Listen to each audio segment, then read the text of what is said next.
தற்போது எதிர்க்கட்சித் தலைவர் உதயநிதி ஸ்டாலின் கைது செய்யப்பட்டு அழைத்து செல்லப்பட்டுக் கொண்டிருக்கிற நிலையில் இந்த பிள்ளைகாவெல்லாம் வேற எங்கேயாவது வச்சுக்கோங்க. ஜனம் ரொம்ப டென்ஷன் ஆச்சு. இந்த போலீஸ் ஏசி டிசி அதெல்லாம் பார்க்காது, துணியை உருவிட்டு ஓட விட்டுரும். பஞ்சாயத்தடா முடிச்சு பாரு, நமக்காக அம்பட்டு போலும் பிள்ளை குட்டியோட வெயில்ல காத்து கிடக்குறாங்களே. திமுகவினர் மறியலால் பல நகரங்களிலும் பரபர சூழல். போக்குவரத்து பாதிப்பு, அடைக்கப்படும் கடைகள். தப்பு பண்ணிட்டியா சிங்காரம், தப்பு பண்ணிட்டே. நீ மறுபடியும் எங்களை தொட்டிருக்க கூடாது. தொட்டுட்ட, தொட்டவனே நான் விட்டதே இல்ல. சல்லி சல்லியா நொறுக்கிட்டீங்களடா. ஐயோ ஊரு ஒண்ணு புரிட்டாயப்பா. துளசிங்கண்ணனுக்காக உசுர கொடுப்போம்ல. கேட்டல, பார்த்தல, புரியுதா? நீ குரல் கொடுத்ததுக்கே இத்தனை அடி உழுகுதே, நான் குரல் கொடுத்தா இத்தனை அடி உழும் தெரியுமா? இந்த சவால் விடுறது, செங்கல் பிரிக்கிற வேலையெல்லாம் இங்க வேண்டாம். சொந்த ஊருக்காரவன் இங்க நிக்கிறவங்க பூரா சித்தப்பன் பெரியப்பன் அண்ணன் தம்பின்னு எல்லாம் பங்களிங்கவன். என் இமையில இருந்து ஒரு முடி விழுந்தா கூட உன் கண்ணில் கத்தி எடுத்து சோர்வீர்வானவன். கலைஞருடைய வளர்ப்பு, திராவிட முன்னேற்ற கழகத்துடைய உடன்பிறப்பு, எங்களுடைய தலைவருடைய வளர்ப்பு. நான் மட்டும் இல்ல, திமுகவுடைய கடைசி தொண்டர் ஒருத்தர் கூட இந்த மாதிரி கைதுக்கெல்லாம் பயப்படக்கூடிய ஆள் கிடையாது. 3 சீட்டு வேலைலாம் என்னாண்ட வச்சுக்காத, உம்மால சொல்லுவி. சட்டப்பேரவையில பேசுற மட்டும் பதில் சொல்ல போறாங்க, அப்படியே அறுத்து தள்ளிடுவாங்களா என்ன?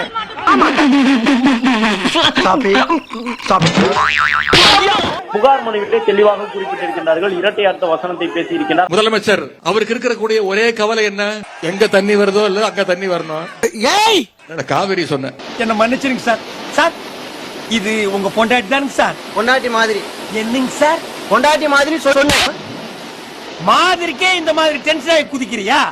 அப்ப பொண்டாட்டியா இருந்தா ஒண்ணும் சொல்ல மாட்டேன். ஆபாசமாக அருவருப்பூட்டக்கூடிய வகையிலான ஒரு கருத்தை சொல்லி இருக்கின்றார். ஆபாசமா பேசினா கைதுன்னு வச்சுக்கவேன். 99% விஜய் ஃபேன்ஸ் உள்ள போயிடுவாண்டா.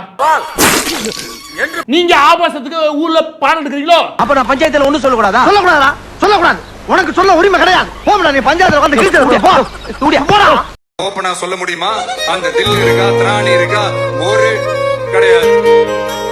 இந்த கவர்ச்சியில மயங்கி மக்கள் நமக்கு ஓட்டு போட்டுருக்காங்களா? நான் என்ன சரி விடுங்க, நல்லா வருது வேணான்னு பாக்குறேன். சிஎம் சார், பொது இடங்கள்ல பேசும்போது அழகா பேசுங்க.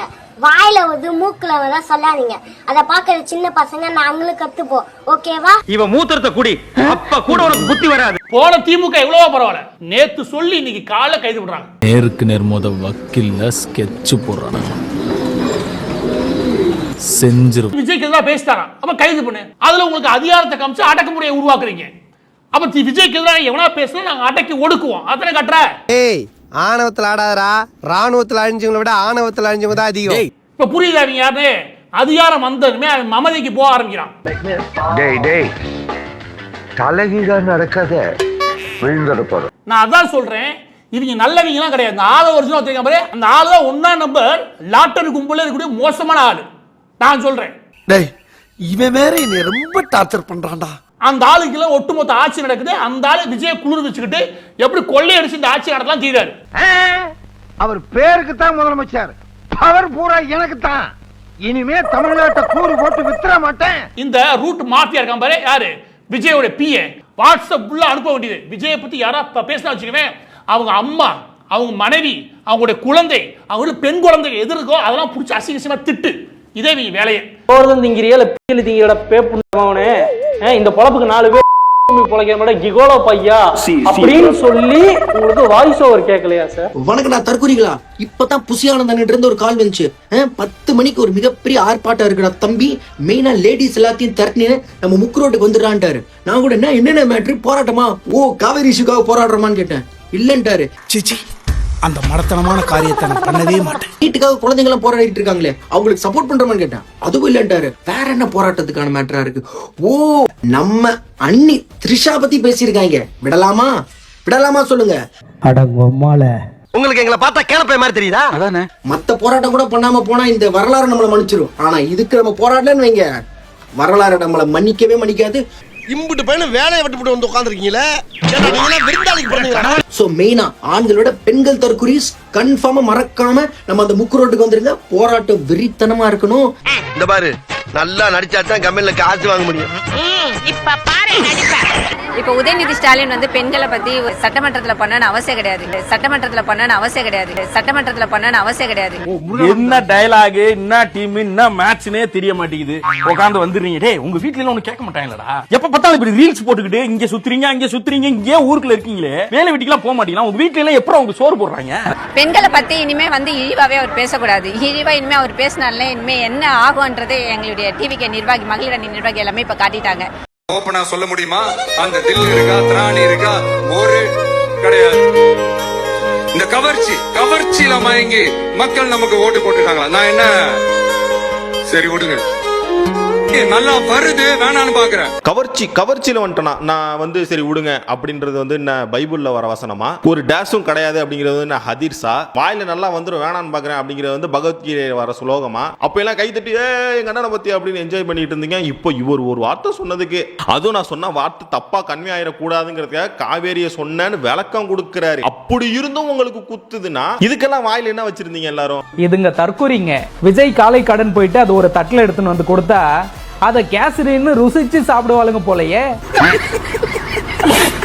நீங்க கூகுள்ல போய் தட்டி பாருங்க, இந்தியாவிலேயே சினிமா மோகமும் வெறி பிடித்த ரசிகர்கள் வந்து எந்த மாநிலத்தில் இருக்கிறான்னாக்கா நம்பர் 1 தமிழ்நாடு. தமிழ்நாடு தான் நம்பர் 1. என்னடா சொன்ன? அவனே ஏமாத்திட்டியடா. கஷ்டப்படுறேன். இல்ல எனக்கு இன்னும் புரியல, வர்றவன்லாம் தற்குறியா இருக்காங்களா? நீ தற்குறி ஆக்குறியா? அவன் உன்னை ரோல் மாடல்ங்கறானடா. இவர்களே இப்படி பேசிக் கொண்டிருந்தால் சமூகம் எப்படி சிறப்பாக இருக்கும்? அதனால் அவர்கள் எதிர்க்கட்சி தலைவராகவே இருக்கவே அருகதையற்றவர் உதயநிதி ஸ்டாலின். பெரிய டீச்சர் இவ போடி வேலைய பாத்துக்கிட்டு. அவனை கைது பண்ணிட்டு நீங்க யோக்கியமா பேசுறீங்க. நீங்க என்ன யோக்கியங்க நான் கேக்குறேன். 6 மாசம் இருங்கடா. யாரு ரவுடி, யாரு அதிகாரப்படும் தெரியும்டா உங்களுக்கு.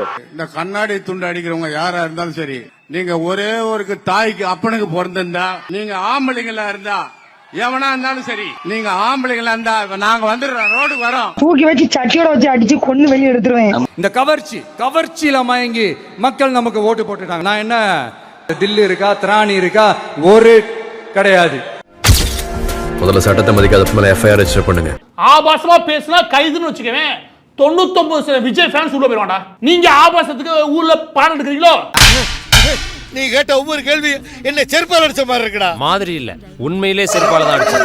தாவைக்காரர்கள் ஒவ்வொரு வேட்பாளர் மேலையும் என்ன கேஸ் இருக்குன்னு பாத்தீங்கன்னாலோ, அவனோட பேக்ரவுண்ட் விசாரிச்சீங்கனாலோ ரொம்ப காரி துப்புற மாதிரி தான் இருக்குது. ஒருத்தன் கஞ்சா கடத்திட்டு வந்தவன் அவனுக்கு சீட்டு கொடுத்திருந்தாரு, அப்புறம் அவன் மனைவிக்கு மாத்தி கொடுத்தாரு. ஒருத்தன் பெண்களை ரொம்ப தரக்குறவா பேசி வீடியோ போட்டவன் அவனுக்கு சீட்டு கொடுத்திருந்தாரு. இப்ப புதுசா ஒருத்தர் அவர் என்ன பண்ணிக்கிறாருன்னா சொந்த மனைவிக்கே கொலை மிரட்டி எடுத்துக்கிறாரு. அவர் தான் மயிலாப்பூர் தாவைக்க வேட்பாளர் வெங்கட்ராமன். கொடுமை பண்றாரு 6 வருஷமா. குழந்தைக்கு 9 வயசு ஆகுது. குழந்தை என்கிட்ட காமிக்காம எங்க அம்மா என்னைய மிரட்டி, நீ வந்தீங்கன்னா பம்பலுக்கு வந்தீங்கன்னா நான் கொலை பண்ணிடுவேன் மிரட்டுறாரு சார். எங்களை அடிச்சு துரத்துறாரு, என்னையும் எங்க அம்மாவையும் கொலை பண்ணிடுவேன் மிரட்டுறாரு. இந்த மாதிரி ஆளுங்க தான் விஜய் ஃபுல்லா சீட்டு கொடுத்துருக்காரு. இப்ப என்னங்கிறதுக்கு நான் சொல்றேன், சவால் விடுறேன், இந்த அலுவலகத்துல விடு. உன்னை எதிர்த்து எவன் பேசுற ஆபாசமா திட்டு. அவன் வீட்டுல எந்தெந்த பெண் குழந்தைகளுக்கு ஆபாசமா திட்டு. அவங்க அம்மா ஃபர்ஸ்ட் திட்டு, அவன் தங்கச்சியை ஃபர்ஸ்ட் திட்டு. இதாண்டா விஜயோட அரசியலே. தமிழ்நாட்டில் 2 தற்கூரிகள் இருக்காங்க. நான் அது என்னன்னு சொன்ன உடனே நீங்க எல்லாருமே சிரிப்பீங்க. தமிழ்நாட்டில் மட்டுமல்ல, இந்தியாவில் மட்டுமல்ல, உலகத்திலேயே நம்பர் 1 தற்கூரி அண்ணன் விஜய் அவர்கள்.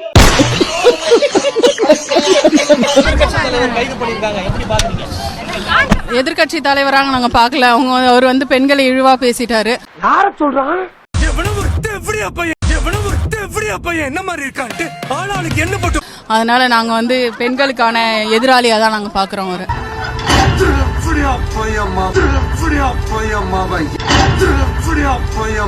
அம்மாவை அவன்லாம் பேசக்கூடாது, சரியா? நீ வாயை மூடிடி. வந்துட்டு அட்வைஸ் பண்ணிட்டு ஒத்தரோசா பிள்ளைய ரொம்ப அற்புதமா வளர்த்திருக்கமா நீ. இதுக்கப்புறமா அந்த கட்சியில அவரை தலைவரா வச்சிருந்தாங்கன்னா அது அந்த கட்சிக்கே அவமானம் நான் நினைக்கிறேன். இதுக்கு செருப்பாலே அடிச்சிருக்கலாம். மேற்கொண்டு இந்த மூஞ்சில கரியலி பூசுற மாதிரி இருக்கு. அப்பா போதும் பாப்பா. எதிர்க்கட்சி தலைவர் உதயநிதி ஸ்டாலினின் பேச்சுக்கு நடிகையும் பாஜக மாநில துணைத் தலைவருமான குஷ்பு கண்டனம் தெரிவித்திருக்கிறார். ஓ அப்படியா? வீட்டுல இருந்து வெளியே வரணும். திரிஷாவிட்ட இருந்து முதல்ல வெளியே வந்தா தான் முதல்ல எல்லாமே நடக்க முடியும். அதாவது குடும்பத்தோட நல்ல உறவு வைக்கணும். முதல்ல இதுல இருந்து வெளியே வரணும். முதல்ல டேய் எவ்வளவு அடிச்சாலும் சொரணை இல்லையாடா? யாராவே சொரணைய பத்தி பேசுறது? நான் தான்டா. நீ இல்லப்பா, ஓ வாய்ஸ் எனக்கு தெரியாதா? யாராவே டிவிகேல இருக்கிற மக்களை பார்த்திருப்பாரு அவரு எப்படி வலிமை கொண்டு இருக்கிறாங்க. தூக்கி வச்சு சட்டியோட வச்சு அடிச்சு கொண்டு வெளியே எடுத்துருவேன். அவதாயா இவன் சூத்தறுத்து சூப்பு போட்டு உனக்கே ஊத்தி விட்டுருவேன். மரியாதையா இருந்துக்க. பயந்துட்டீங்களா சிஎம் சார்? எங்க நாளைக்கு சட்டசபை கூட போகுது, அது எதிர்க்கட்சி தலைவர் பல கேள்விகளை கேட்பாரு. அதுக்கு பதில் சொல்றதுக்கு எப்படியும் எழுதி வச்சுதான் மறுநாள் வந்து நம்ம சட்டசபையில ஒப்பிக்க போறோம். முன்கூட்டியே அவர் அரெஸ்ட் பண்ணிட்டா, அதுவும் பொய்யான வழக்கு போட்டு அரெஸ்ட் பண்ணிட்டா நமக்கு பிரச்சனை இல்ல அப்படின்னு சொல்லி அவதூறு வழக்கு அவர் மேல போட்டு அரெஸ்ட் பண்ணிருக்கீங்க. பொய்யான வழக்குகளை போட்டு அந்த அளவுக்கு இந்த அரசு வந்து ஒரு பயந்தாங்கோலி அரசா இருக்குது. புரியல? பயம் வேதனாகம்னா பயம்னு என் வாயில எதுனா வந்துடும், ஒரு டேஷம் இல்லன்னு இவ்வளவு ஒரு மட்டமா எந்த முதல்வரும் இது வரைக்கும் தமிழகத்துல பேசுனதே கிடையாது. அது மாதிரி பேசின ஆளு நீங்க அவர் மேல வந்து அவதூறு வழக்கு ஒண்ணு போட்டு அரெஸ்ட் பண்ணிருக்கீங்க. இது மாதிரியான கைதெல்லாம் பார்த்து பயப்படுற இயக்கம் திமுக கிடையாது. கண்டிப்பா இந்த கைது செய்த நடவடிக்கைக்கு மக்கள் உங்களுக்கு தக்க பாடத்தை சீக்கிரமா புகுட்டுவாங்க. இந்த கைதுக்கு நீங்க கண்டிப்பா பின்விளைவுகளை சந்திப்பீங்கன்றது உறுதி. உன் கதை முடிஞ்சுதுரே. டோபரே உன் ஹிஸ்டரி ஓவர்.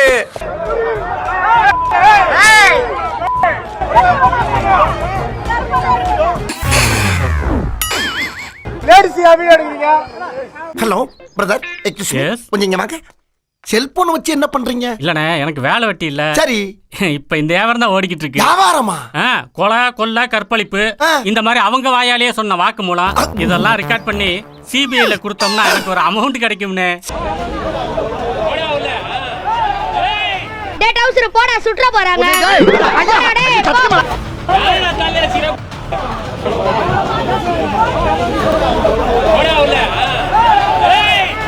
கெட்ட கெட்ட வார்த்தையில காதெல்லாம் கருகிற மாதிரி திட்டுறாங்கடா. எவ்வளவு டீப்பா போறாங்க. ஐயோ, 7-8 தலைமுறையை தோண்டி எடுத்தாடா கிளிக்கிறது. இந்த வீடியோல பாருங்க, நம்ம குட்டி பகவதி இருக்காருல நடிகர் சஞ்சீவ், லைவ்ல யாருக்கும் இந்த சம்பவத்தை காமிச்சிட்டு இருக்காரு. ஏன்னா பார்க்கும்பொழுது அப்படியே கையை காமிச்சு இன்ஸ்ட்ரக்ஷன் கொடுத்து பேசிக்கிட்டே இருப்பாரு. அதுல யாருக்கு அதை லைவ்ல போட்டு காமிச்சிட்டு இருக்காரு அப்படிங்கிறது நமக்கு தெரியல. யாருக்கு லைவ் போட்டு காமிச்சாரு, அந்த லைவ்ல ஆப்போசிட்ல அதை பார்த்து ரசிச்சு அந்த சாடிஸ்ட், அந்த நாசிஸ்ட், அந்த சைக்கோ யாரு அப்படிங்கிறது எனக்கு உண்மையிலே தெரியல. அது சஞ்சீவுக்கு மட்டும் தான் தெரியும். ஒருவேளை பாக்குறவங்களுக்கு அது யாரு அப்படிங்கிற கெஸ் ஏதாவது இருந்துச்சுன்னாக்கா அது யாருங்கிறத மறக்காம கமெண்ட் செக்ஷன்ல சொல்லிட்டு போங்க. டேய் வாடா, டேய் போடா, டேய் வாடா. எதிர்க்கட்சி தலைவர் உதயநிதி ஸ்டாலினின் கைதுக்கு திமுக தலைவர் மு.க. ஸ்டாலின் கண்டனம் தெரிவித்து அறிக்கை வெளியிட்டிருக்கிறார். ஆணவம் அழிவுக்கு வழிவகுக்கும் என்றும் தொடர்ச்சியான ஆணவம் அழிவை விரைவுபடுத்தும் என்றும் திமுக தலைவர் மு.க. ஸ்டாலின் வெளியிட்டுள்ள அந்த அறிக்கையில் தெரிவிக்கப்பட்டிருக்கிறது. வேண்டாம், கால் நூற்றாண்டுக்கு அப்புறம் உன் வாழ்க்கையில ஒரு சந்தோஷம் கிடைச்சிருக்குதுன்னு அகம்பாவத்துல ஆணவத்துல தலகால் தெரியாம ஆடாத. இது நிலைக்காது. கீழே விழுந்தேன்னா பல்லு பகடலாம். ஸ்டார்ட் பண்ணு.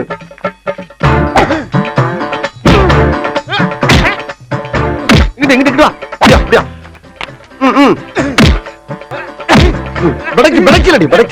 மண்டையில மட்டும் அடிச்சிடாத, குலக்கேசல் உள்ள போயிருவேன். சரியா? உங்க வீட்டு பிள்ளையா நினைச்சு எல்லாரும் என்னை மன்னிச்சிருக்க.